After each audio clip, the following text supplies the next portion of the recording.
Hi everyone, this is Brad from Board Game Geek. I'm here with Andrew Marsh from Fifth Column Games. They have been a video game company, but now they're actually making a card game, and it's called Runes and Ruin. I'm sorry, Runes and Ruin. Could you maybe give us a quick rundown on the game? Okay, so the game Runes and Ruin is a little bit like Bang. You play, it's between 3 and 8 players, and you play with roles that like assign you to teams, the Alliance or the Empire, and they battle, but you only know who you are, and then over the course of the game you get information about who might be who. Some people get exposed as who they are, other people learn one other person's allegiance, etc. So it's a little bit like a secret battle game where you have to solve your alliance, but it's got a lot of battle card mechanics on top of that. Cool. Can you show us a little bit how it works? Sure. So, let me grab some cards. So there are a few types of cards. The game is played primarily with action cards. That's these ones. Action cards are like your hand cards. You have 5 or 6 of them, and you can use them. They do, you can use them to battle other players. You can use them to like affect battle, like pull an army troop out of battle. You can use them to like draw extra cards or to move things around the table. They're sort of your standard actions. There are also relic cards.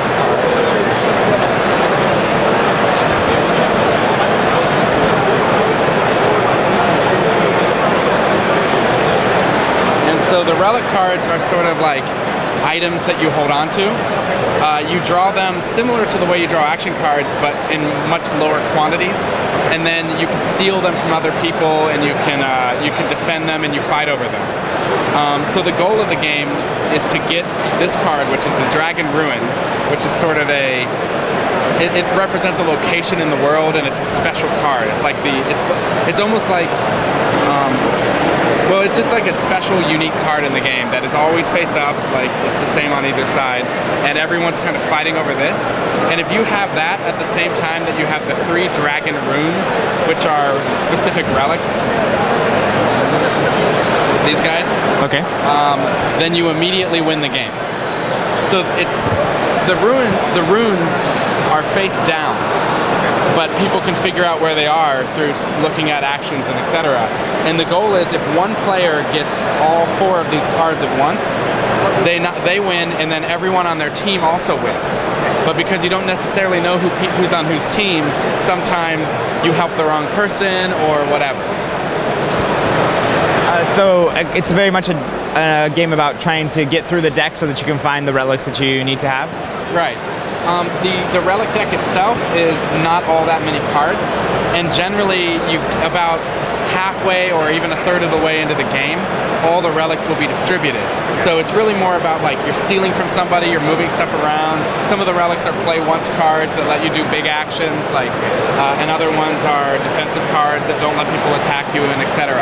So a lot of the game is about positioning, strengthening your position, figuring out who your allies are, trying to share with them, all while keeping your own role secret so that people can't band up against you easily. So you're on separate teams, but you're trying to keep what team you're on secret, except to your teammates?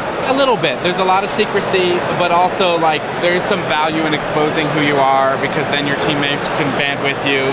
Sometimes you have to guess and make alliances or trick people into allying with you.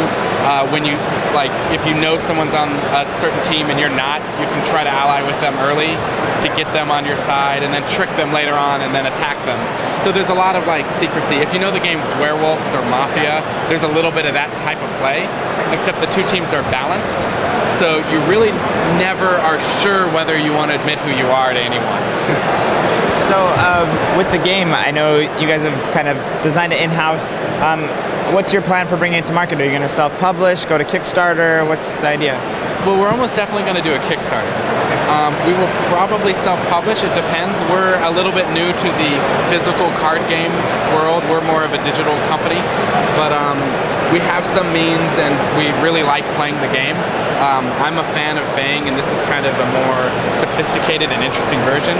And there are so few non-casual games you can play with more than 5 or 6 people, and this one goes up to 8. And I really like that about it. It's one of the few, like, big group games you can play that's not about words. Cool. Well, it sounds really awesome. I'm a big fan of Bang as well. So yeah, we'll look forward for more information as you guys get closer to Kickstarter and other activities. Thank you so much.